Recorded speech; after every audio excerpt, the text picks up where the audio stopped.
Thanks for listening to the Zain Battla podcast. We officially have merch, and right now 100% of the profits are going to PCRF, Palestine Children's Relief Fund. We got hoodies, we got t-shirts, and again, 100% of the profits going right to PCRF. Don't forget to like, comment, and subscribe. And I want to thank you for supporting my work. How'd you like adjusting from Charlotte to Chicago? How's that experience been? I love Chicago. Yeah, it wasn't really, so I grew up here for a little bit, so it wasn't too much of an adjustment, but moving to a new place, post-grad, to a new city by yourself is always going to be a little bit challenging. Chicago's community, alhamdulillah, we pivoted really quickly, made a group of friends, so, that eased my way into it. The hardest thing was adjusting to not even the cold, it was the 4 o'clock, The 4 o'clock Maghrib? No, literally. I was like, I'm not done with work. Why is it pitch dark outside? I should go to sleep. So that was the hardest thing about moving to Chicago. But the rest has been, great. Everyone's always asking like, oh, how long are you here? And I'm like, as long as I can be. Yeah, no, it's always with the expectation that, oh, eventually you'll move back. Yeah. Because I get kind of the same questions when I visit Houston. The first thing I'll get asked is, oh, you're in town? And then second is, when are you planning to move back? And the answer should be never. No, I'm joking. I'm like, I haven't thought that far ahead. I'll think. We're talking about the environment. It's gonna flood. No, I'm joking. Oh dang, we're getting into the juicy material already. Well, it's funny you bring that up because I feel that in Houston, at least, growing up, obviously the summers were hot and it was something that we acknowledged. Yeah. But over the past 5 years, I kid you not, the heat in Houston has just been unbearable.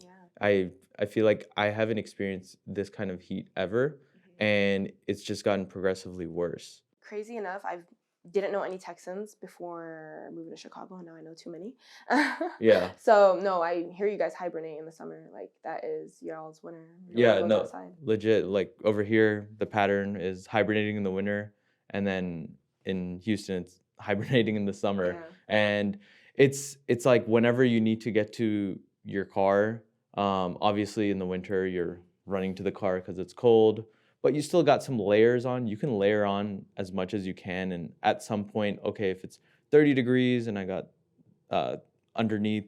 garments underneath, then I can protect myself from the cold. Yeah. Obviously there was that week where it was -10 and there was no working around that. I stayed in North Carolina, but y'all be safe. Wow. You probably were thriving that week. No, I was like, I saw my plane ticket got canceled. And so Oh, no. I was like, I'm staying here. I do not need -20 degrees. But yeah, no, it's crazy. I mean, you're seeing a lot of different patterns in weather changing. Like Charlotte, this is the second year in a row since the 1980s that they haven't had snow. I mean, like, we're from the South. Like, we don't get snow. But that's, that's 200 years. Like, that's crazy. So is it partially getting warmer, but it's also getting colder in certain areas? And the reason I say that is because in Houston, for example, the summers are getting hotter, but then the winters, they're getting colder. We're getting snow much more often every single year. And, before in Houston, the coldest it would get is maybe in the 30s, maybe in the 20s, but that would be, once every 5 years or something like that. And then it would snow maybe once in every 5 years. Wow. But now in Houston, it's been snowing very consistently. There was that huge snowstorm in 2021 that, took out the entire city. Grid. Yeah. Not just the city, the whole state's energy grid. So there's obviously not the infrastructure built in place for that type of weather. But I guess for all the people who are saying like, how's global warming real if it's getting colder? Yeah. I'd love to learn more about the science of climate change in general, whether it's increasing heat, increasing cold in certain areas, increase of natural disasters. Yeah. So climate change is really interesting. Well, let's first, climate change and global warming are the same word, essentially. But the reason we've pivoted to climate change is exactly like you said. Some places are getting colder, some places are getting warmer, which is why, the academic terms have changed and pivoted towards climate change. So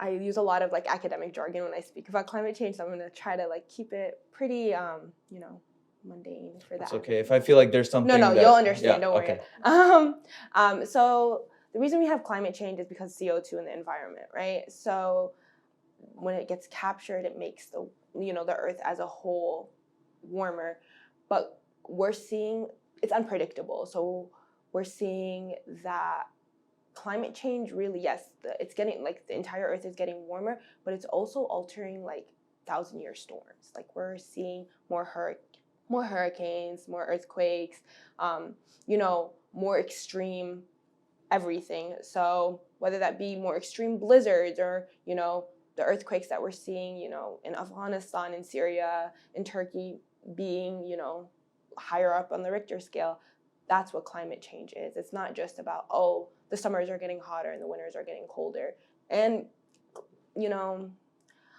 once again, we don't know the full extent of climate change. Like the science is scary and crazy, and it's also just not like it's ever evolving because the environment is ever evolving. So, the diagrams and the charts that that predict often because of a storm are no longer used. So, I don't know.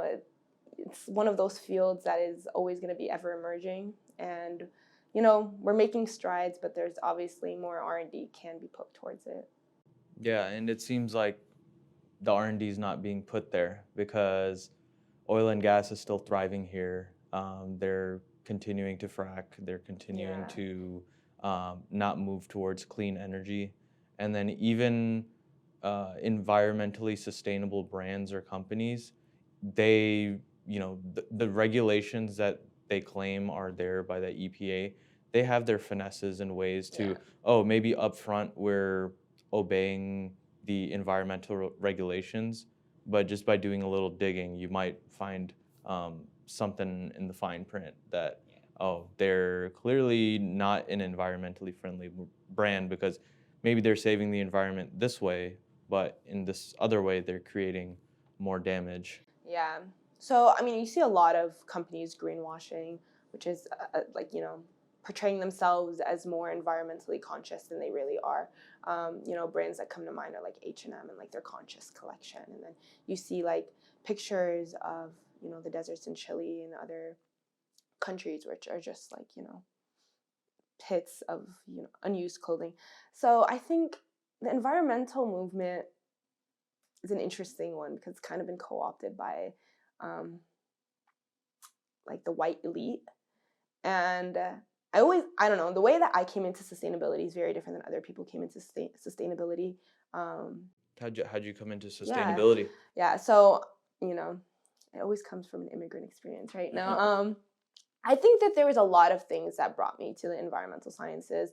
One of my earliest memories of education is actually like watching videos of the Amazon being cut down. Like I remember being like first grade and watching a video about deforestation, and they made us write letters to like President Bush, and I was like, please save the trees. Like I, as a first grader, was like, how do I spell trees? But like this was an important like fact to me. And then, so my father is from a village in Egypt, and he's from a rural village, farmed. That's how they sustain themselves. So one summer in 2006 or 7, we went back, and I spent the entire summer there, and we cultivated the land with my cousins, and they talked about the importance of the Nile, and obviously everyone knows about the importance of the Nile. It's like the epicenter of Egyptian life. Like it is what allowed Egypt to exist and become an empire. But the way that they were treating the Nile was crazy. They were dumping sewage. Like literally, I remember walking and I was like, oh, I'm done with like a can of soda. And I was like, oh, like, let me know when we see a trash can. And he chucked it into the river. And I was like, oh, okay. And then obviously as I got older, I started realizing like if we don't do something, we're putting like our futures at risk, our children's futures at risk. This isn't like, I think people are really afraid to talk about the effects of climate change because they realize it's so real and it's imminent, and we don't have all the solutions. And it's not gonna, it's not gonna affect one person. There's no way you can stop it. So I think people are afraid to talk about things that scare them, and that's why people shy away from it. Also, at least my opinion of the environment, like I understand it's really important. It's something that I'm pursuing both like professionally and, I like to talk about it in my social circles. But I do understand that when people are of low socioeconomic classes or, have like health problems, like the last thing they're thinking about is the environment. It's a luxury to them. And I can understand that. And so I think, like, when we talk about the environment, we need to stop talking about it in like this, like in its own sphere. It really is encompassing of like socioeconomic problems as well. It's encompassing of health related, like public health. People don't talk about the environment being a public health problem. Like, how is that not a problem? My favorite thing to talk about is walkable cities, which is why I moved to Chicago, like, or a major city in general. Like, the effects walking has on, obesity rates, mental health clarity. Like, it's crazy. So like the environment is very interdisciplinary, and we don't talk about it in an interdisciplinary manner. We just talk about it like, oh, save the turtles. Like, it's not as, just don't use straws. So I think, I like pivoted into like several topics, but ultimately it's not in its own sphere, and the greenwashing makes it seem as if though, like, if we buy, this thing that is made of like ethical materials, that's oh great, but what's better is like lessen your consumption. Reduce will always be the best action before recycling or buying things that are of recycled material. So that's my take on it. Yeah, no, I appreciate that. And I think you brought up a lot of great points.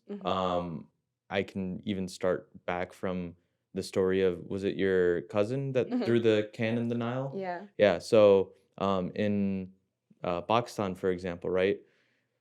You can go on, Karachi, the biggest city in Pakistan, you can go into very nice, clean parts and not see any trash. And then you can go to, more middle class, lower class neighborhoods and just see piles of trash on the side of the street, right?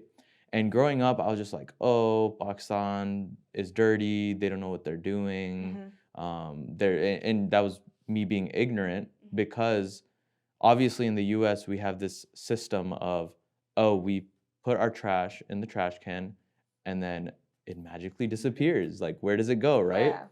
But when you start learning about, oh, this whole area here on the map is a landfill. And then it's like, well, what is a landfill? I wasn't taught was what a landfill was. Starting from like second or third grade, all students should take a field trip to the landfill and just say like, hey, all that trash you throw in the trash can, this is where it all ends up.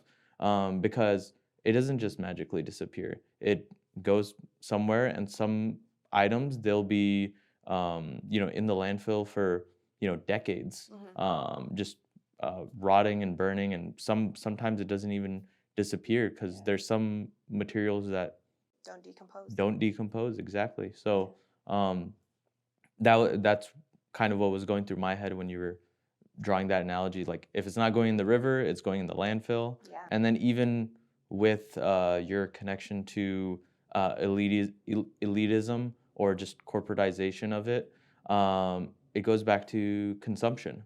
Because if you say, hey, this is ethical, or this can be recycled, or we're being responsible because we recognize the need to be more environmentally friendly and sustainable. Yeah. If there's that push there, then it makes me feel better at the end of the day that, oh yeah, maybe I do know about the landfill, but because there's this green sticker on here that I can just put in the recycle bin, I'm good, and then it's just gonna get reused. But Yeah.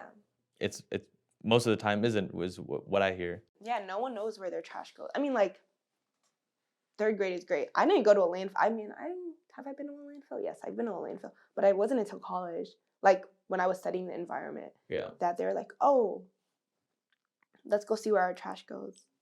And if I hadn't taken that class, I would have never seen it. Yeah. Another thing is, like, no one knows where our like water, like gray water, dirty water goes. No one knows where clean water comes from. So I think there's a lot of like caveats that are fractured within everyone's understanding of like how their own cities work and how the environment works. Like our education is not comprehensive when it comes to teaching, and I think this is like it. I mean, I'm not trying to say that biology is not important. I definitely, we're all organisms, so like, of course. But I think it's just as important to talk about like where we live. Like it affects everyone. It's not, and so I don't know how it is in, different states, but like my education, like earth and environmental science was something you took in 9th grade, and it wasn't really, you talked about the soil, which is great. Like I definitely think earth sciences are part of like what's like it's important to know. But I think that there needs to be a greater emphasis, especially, in coming generations, of how we are affecting our lived spaces, our environments. Because ultimately, like,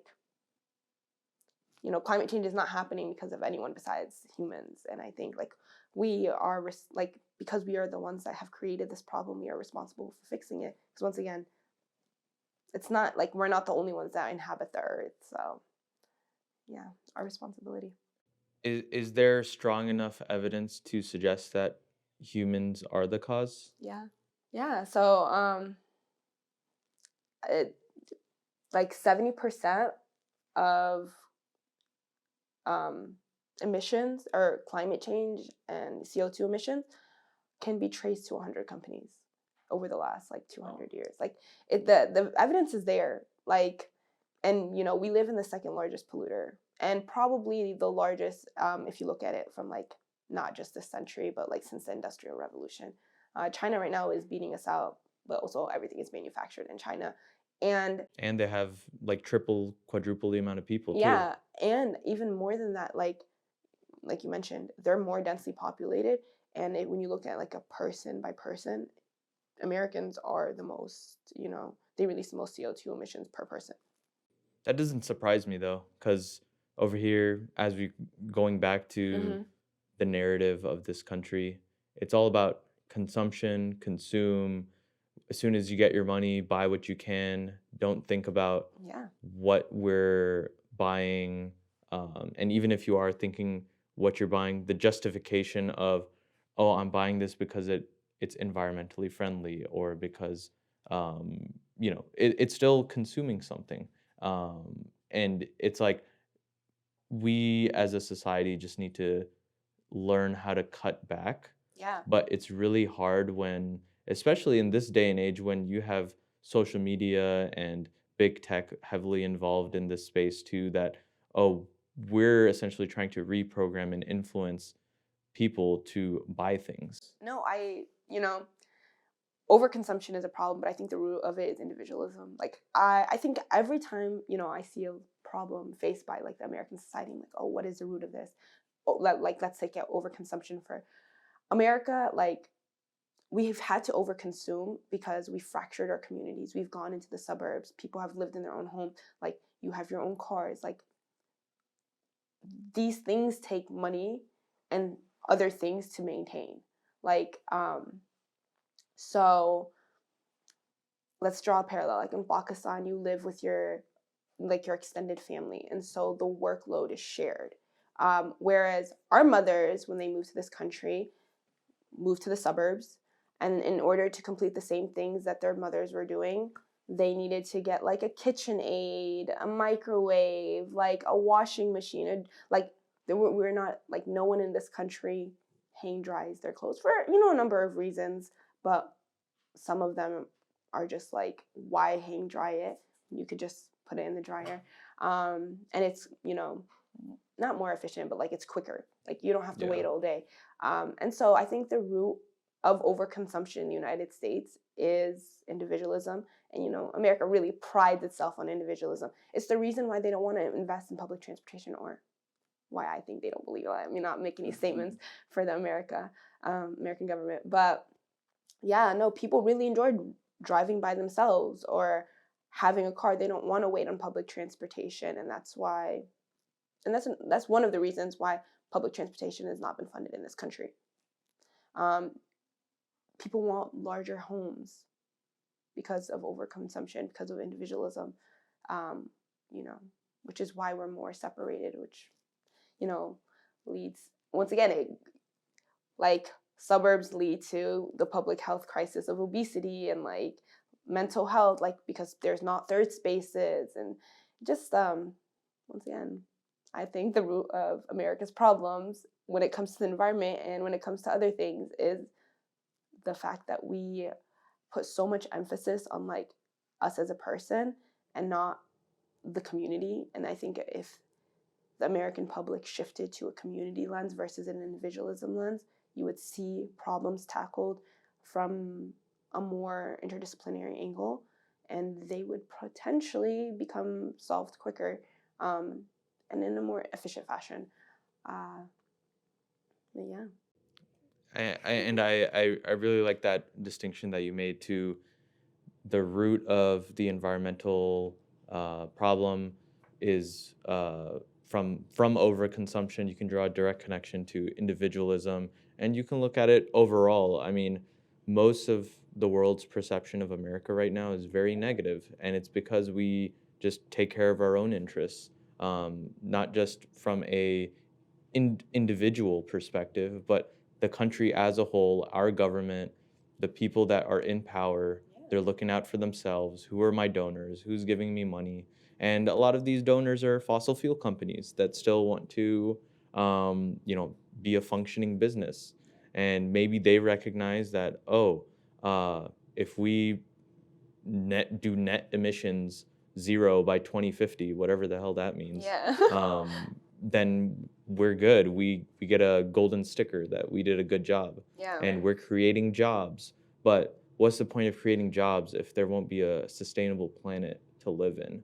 And I know you said earlier that 70% of the pollution can be traced back to 100 companies. Mm-hmm. So obviously we can do what we can from a individual lens, but if the main contributors are coming from these companies, it seems like it's a systematic problem. And how do we address these companies?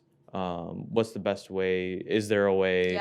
Do we lose hope? Like, that's something I grapple with daily. I'm like, should I just give up? Like, it seems like it's like an insolvable problem. Like, this is it. This is the problem of our generation. It might be the problem to end all problems, right? I fall on the line of like, do what you can as an individual. Obviously, don't make it so extreme that like, I think the problem is that people really like to push like zero waste to a level of like impracticality for certain people. Like if you are living a zero waste lifestyle and it's working for you, like keep doing what you're doing.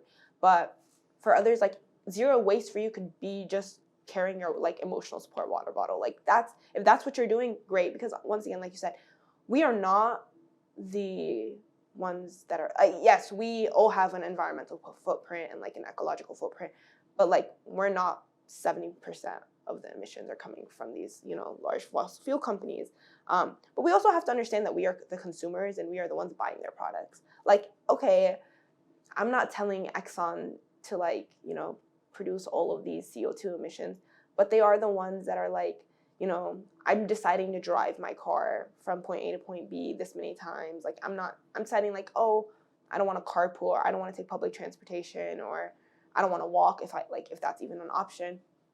I'm also the one deciding like, I don't want to close the lights. I mean, these are all very small things, but it's like, obviously when one person, and then when it becomes like a norm and everyone does it, like that's when you see like large margins.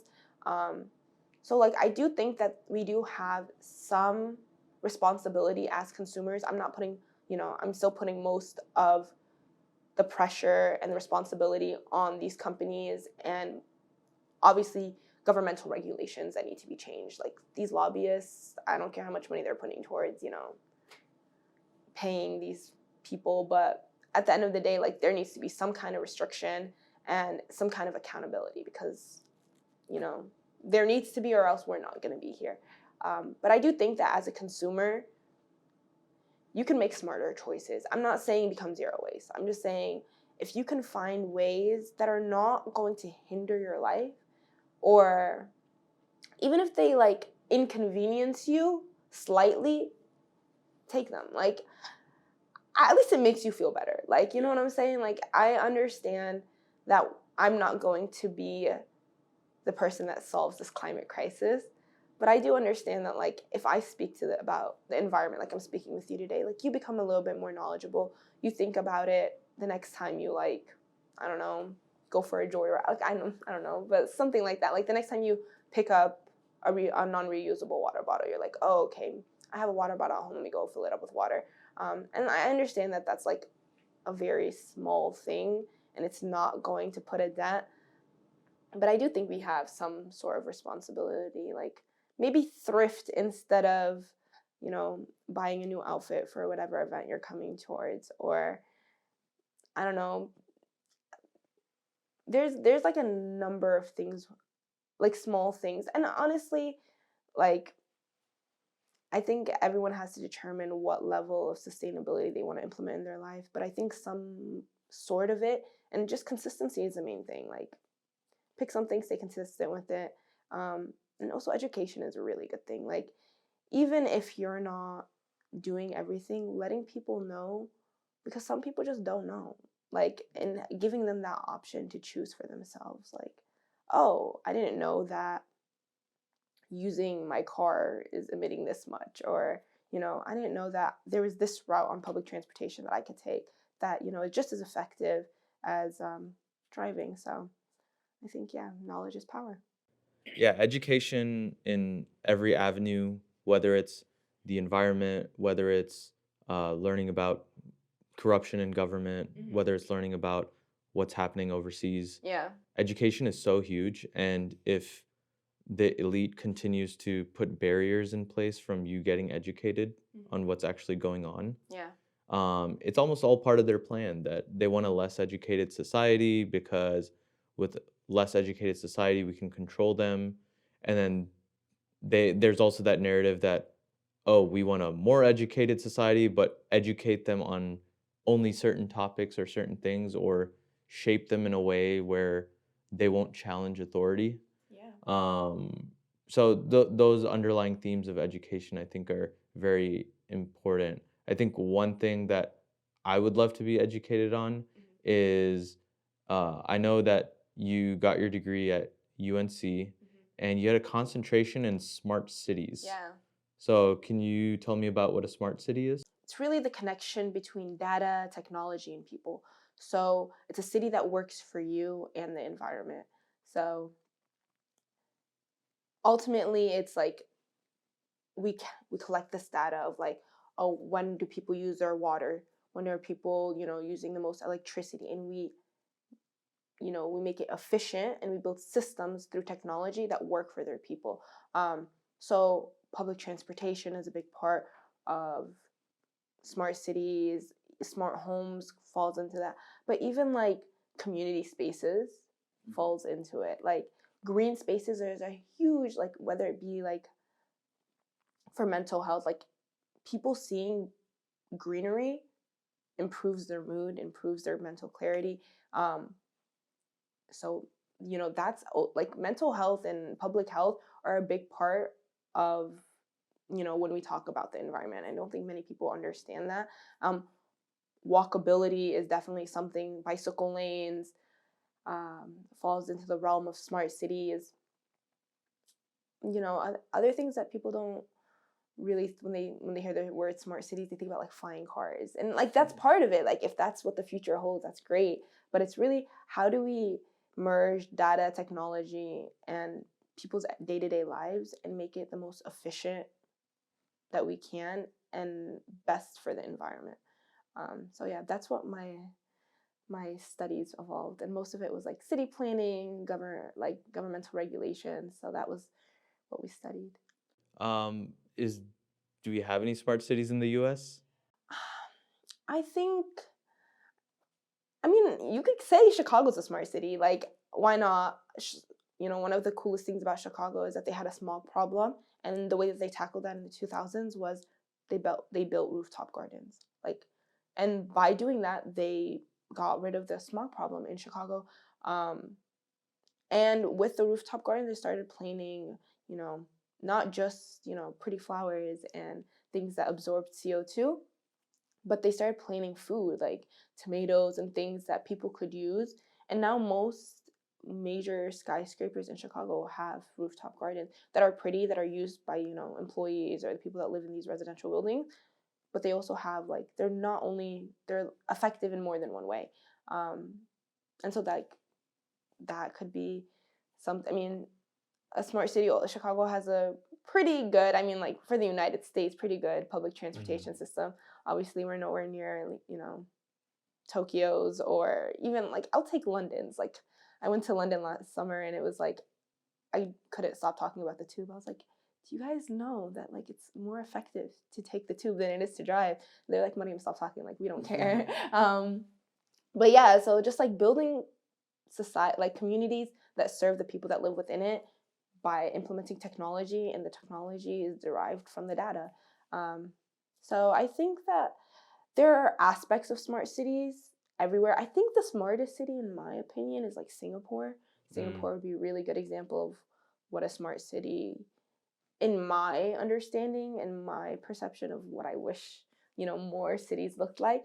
But I mean, like, one could go as far as to say that like Cairo, Egypt is a smart city. Really? That's a bold statement. Listen, I love my people and I love my country. I almost know I'm joking. But so like Cairo has one of the most interesting garbage collection programs ever. Honestly, I would go as far as, I'm not the most well-rounded on garbage collection, but like the coolest that I've seen and heard of. So the way that garbage collection works in Egypt is that people literally go and pick up your garbage. Like these young boys, most of them are between the ages of like 10 to like 20, and they take it to a place called the Garbage City, or Zabbalin, which is on an outskirt of a Cairo suburb, and that suburb is called Manshit Nasr, and it's literally the garbage city. It's called the Zabbalin, and they sift through with their hands every piece of garbage, Wow. They sort it out, and then like China comes and uses it as raw material.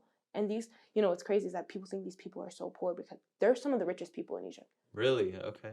They have immense wealth, crazy, because they saw a market and they took it over, and so there is profitability in like environmental solutions. One man's trash is another man's treasure. Exactly. So I think there's aspects of smart cities in every community, and I don't think that one solution works for everyone. Like obviously, Absolutely. I don't know if it would work in the United States, like that solution would work in the United States, but like there are solutions that have not been implemented that are there. Like I think that there's a lot of, I feel like every time I get on some social media, I'm seeing like, oh, this new fabric has been created from recycled. Why is this not used in everyday life?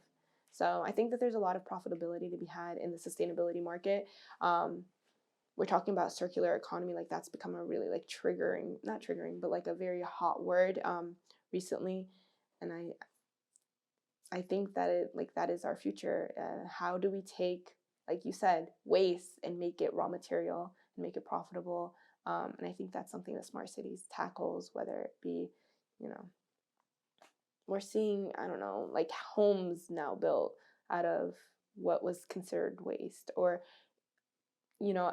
another thing is to use local material, because, transportation costs, like water costs, like people don't understand there's a nexus between energy and water. Like the more energy, the more water, the more water, the more energy. So there's a linkage between that. And so at the end of the day, you need to find solutions that are local and for your community, and not every solution is going to be the same. And that's why I think that smart cities takes on a different meaning in every community that it's part of. So it's more so that an ideal smart city addresses all these needs. Right now in the US, there may be some cities that have elements of, the utopian smart city, but there's nothing that has every element and that's suitable for the U.S. Mhm. And on top of that, we're probably not headed in the right direction because of the influence. But like you mentioned, Tokyo, you Mhm. mentioned Singapore, Mhm. even London about their public Yeah. transit. It seems like public transit is a huge theme Mhm. around smart cities. I really do like Chicago's public transit. I do know that with some of the lines, safety becomes a concern, and with the time of But that's also night, part of smart cities. safety in the public transit. I mean, when people talk about city planning, like there's a different. Everyone's needs are different. Women's needs are different than men's, and that is definitely. I mean, now more than it was in the past, definitely being addressed when it comes to city planning. And I mean, different cities address it in different ways. But like we saw with the World Cup in Qatar, like there was women only gates and like women only buses and carts. Like I mean, and people were like, oh, that's because it's a Muslim country. Potentially, but it was also like Westerners used it and they were like, this made me feel really safe because, like, I've been harassed, whether it be in a Middle Eastern country or in a Western nation. So I think that, like, planning definitely takes into consideration the differences between women and men. And just like, it's not even just between women and men, it's like the able bodied and, those that don't have the same, movements or movement patterns that one does. I think everything is taken into consideration if one is a good planner, like if there's a good system in place. And I think it also goes back of your theme of mental health, Mm-hmm. because certain people may commit crimes because they are, they're going through mental health issues or even socioeconomic status. If smart cities can address mental health, it can address, the wealth gap, Mm-hmm. it can address, environmental problem, Yeah.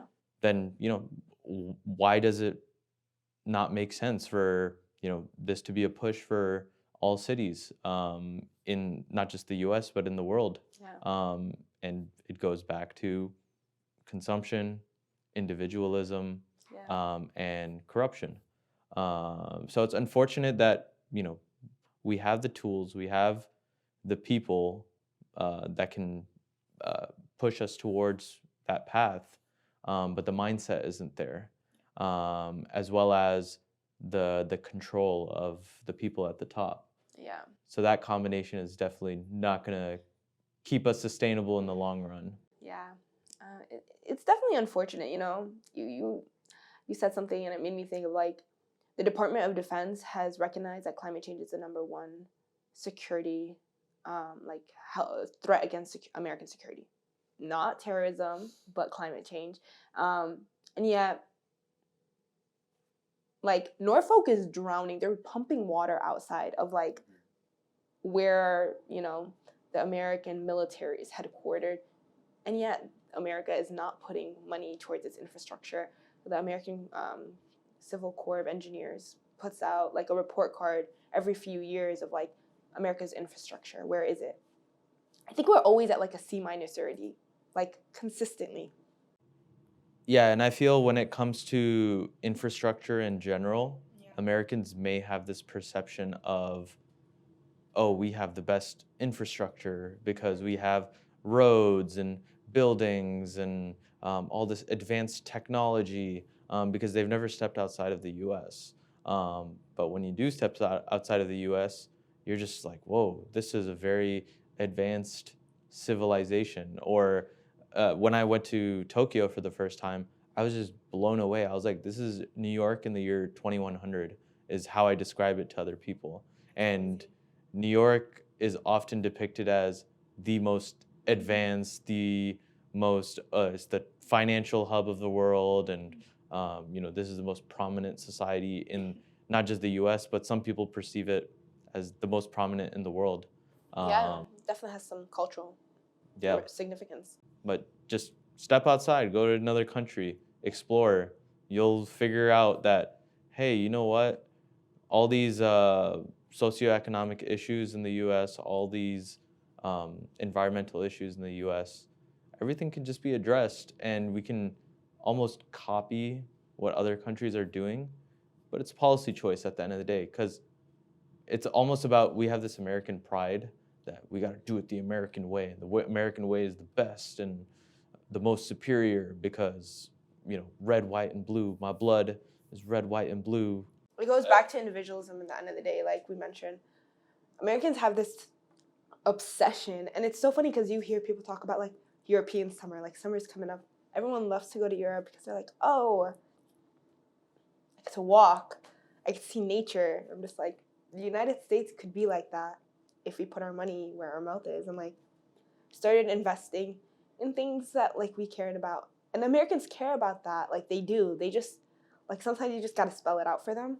So I definitely think the future generation and like people don't give Gen Z enough credit, but like I definitely think Gen Z has kind of like pushed the mark a little bit. I mean, like we have, I don't know if I can still consider them children. I don't know if they're over 18, but there is a point where like children were suing the U.S. government, and it's at the Supreme Court level right now of like your climate policy is affecting our futures, and like what are we going to do about it? So I definitely think that they're like the problem with the environmental movement is it's a bit fractured. I mean, there's definitely great initiatives happening everywhere, but it's not like a cohesive. I mean, one could say this about any movement. Organization is really important. So I definitely, the United States is definitely where I wish it was better off, but I definitely think it's hopefully, maybe this is just me being an optimist, moving in the right direction. We definitely have had some setbacks, but we'll see. Yeah, no, I mean, I'm hoping for a nice green future for the U.S. I know that you're from Charlotte, but the first time I went to Raleigh, North Carolina, so in Texas, I don't know if you've been to Texas, but just to give you an idea of Texas, Houston, Dallas, not Austin as much, but Houston and Dallas are very flat. And there's greenery in some areas, but it's mostly, once you get in the cities, it's buildings. Once you get to the suburbs, it's just a bunch of houses, very limited greenery. But when I went to Raleigh, North Carolina the first time, the first thing I noticed was the greenery, the trees. And I was just blown away. I was at a loss of words, and it made me feel so good inside. So I'm sure that ties into seeing greenery drives mental health, higher, or it improves mental health essentially. And with improved mental health, you'll have a more productive society, and the productive society can move more towards the smart cities. But instead of now you go to Raleigh, North Carolina, there's probably half the amount of trees from when the first time I went. So And North Carolina is I don't know, the infrastructure has grown. Every time I go home, like, oh, this wasn't here. But no, I think this is a common theme with Texans. I've met so many Texans since moving to Chicago, surprisingly. And, North Carolina is green. We got mountains. Some people think we just got trees, but we do fortunately have some cities. But even in Chicago, so many of my Texan friends, they're like, I've never seen the trees change colors. And I was like, oh, that's really interesting. Don't y'all have trees in Texas? And y'all do, but apparently they just lose their leaves. So I'll have to go see for myself one of these days. But yeah, like you said, I think one's lived space, we talk about it even in our homes, like, oh, how we decorate, what we have in our proximity plays, a role in how much we enjoy our lives. Same thing is true of our outside landscape. So blue spaces like the Chicago has the Michigan Lake and the Chicago River, like that also, seeing nature, just like you said, improves one's mental health, but just like overall feeling, like you get good feelings when you see pretty things. Like that's just how humans were created. So I definitely think that there's a loop of, if we improve our environment, and what comes first? Like, do we improve our mental health and then we improve our environment and then we improve our cities? Or is this something that has to happen all at the same time? Like, and once again, there's not one right answer, and every community's answer is going to look different and be implemented differently. But what we know is it needs to be implemented, because right now, I don't know, maybe it's just the circles I run in, but no one's really happy with the state of America. And I know we as humans also just like to complain. I know I like to complain. I'm like, things need to change. But things really do need to change when we're talking about climate. Like, every time I read something, it's like, oh, it's even worse news. Like, and the models, like our worst case scenario models have already been surpassed. Wow. Like, it's terrifying. Yeah, I mean, you see the fires in Canada. You see, catastrophic events. I remember when Hurricane Ike happened in Houston. They were like, "Oh, this is one in every 100-year hurricane," and then like 10 years later, we have Hurricane Harvey, which was a 1 in 1,000-year hurricane. And I'm like, all right, probably a few years from now, 1 in a 10,000-year hurricane. Yeah, no, extreme weather patterns are, I studied at the coast for a portion of my, education, and they don't like, it's so funny because they're Republican and they're conservative, and they don't use the word climate change, but they'll use the word sea level elevation, and they're like, so yeah, it's really interesting the attitudes Americans take towards their environment and just climate in general. You brought up the fires, which is my favorite thing to talk about, is that these, like, having more extreme weather patterns is hurting, like, it's making it worse. So, like, one of the reasons the worst case models have been surpassed in in all of the environmental modeling is because forest fires in California. I remember there was like forest fires happening in Brazil for a while. Forest fires happening in California were having an impact because their soot was landing on ice, like the ice sheets in the Arctic, and that, because they became darker, they took in more sun and they melted quicker, which caused sea level elevation, which caused like algae blooms and like, caused hurricanes or like flooding. Like, it causes infrastructure damage, and then the cycle is going to continue unless, like you said, corruption is halted or ended and like policies implemented. And so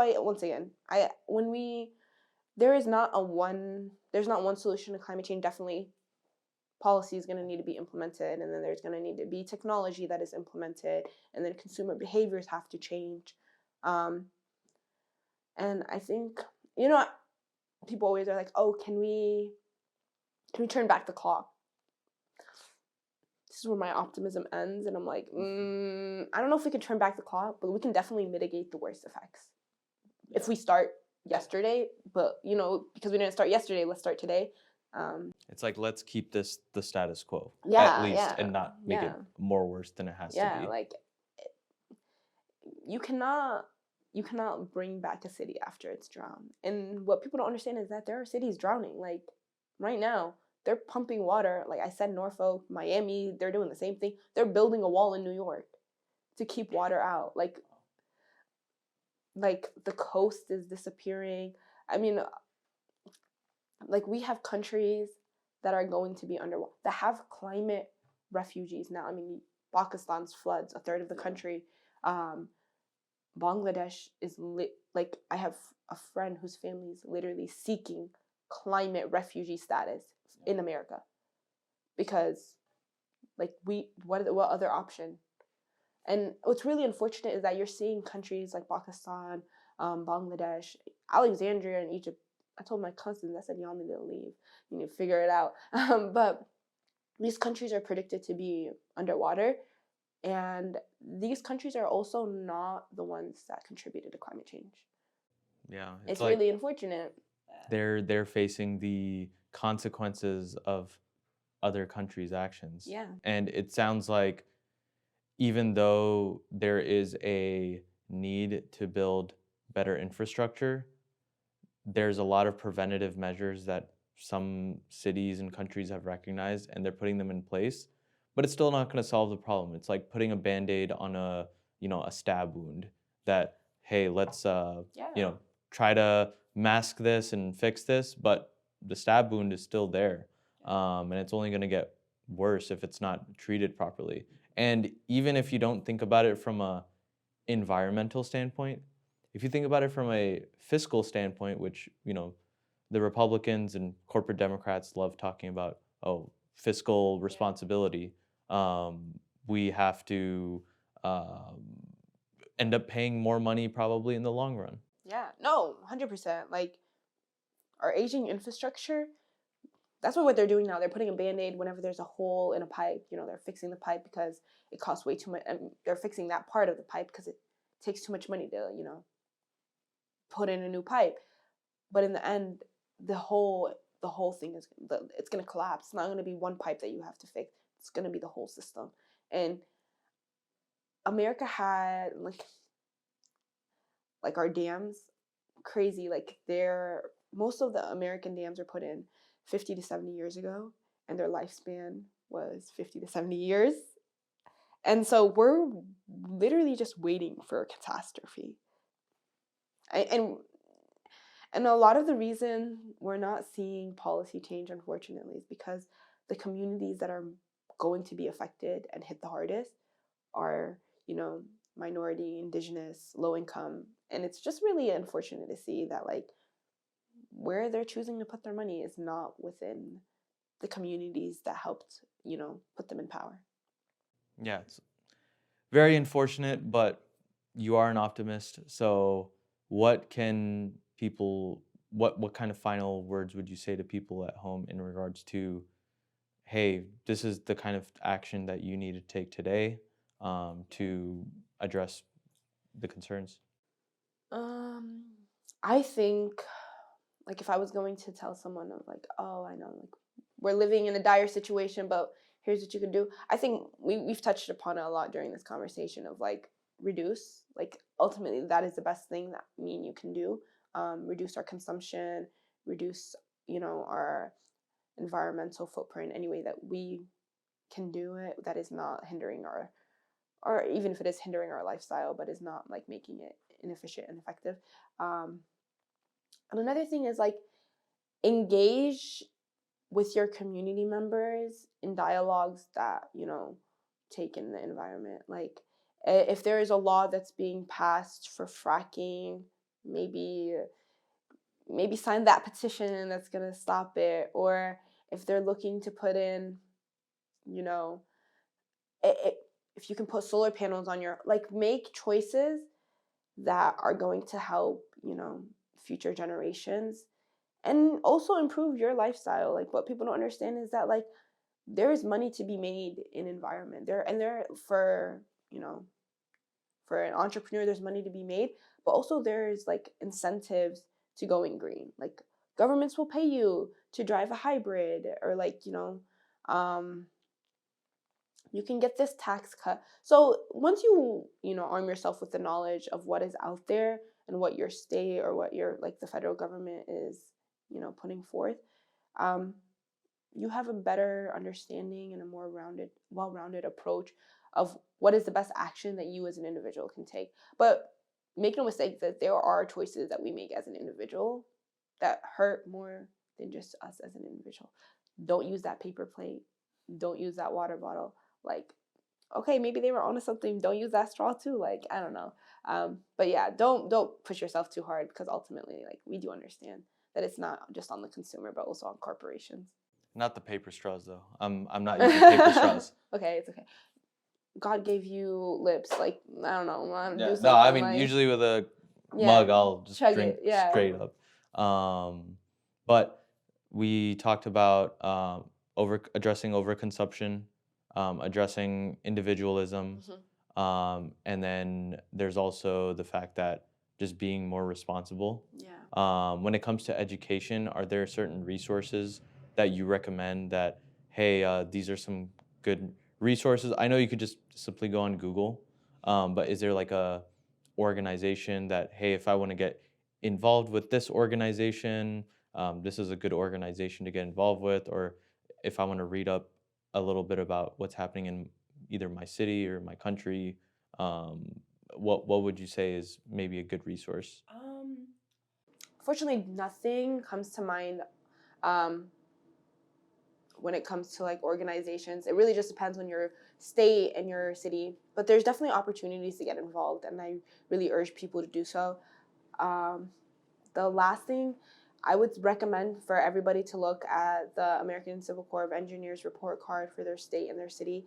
Really arm yourself with those statistics and that knowledge, and then go talk to your representatives, because like it should be on your radar. If it's not already on your radar, it should be on your radar. And the United States will only put money towards things that they think the community want when the community lets them know that they want it. So that's my Final answer. final words. Just one other thing to put pressure on these. No, call for a ceasefire too. Yeah, that's what we're waiting on Yeah. too. Thank you so much, Marium, for Thanks joining. for having me, Zain.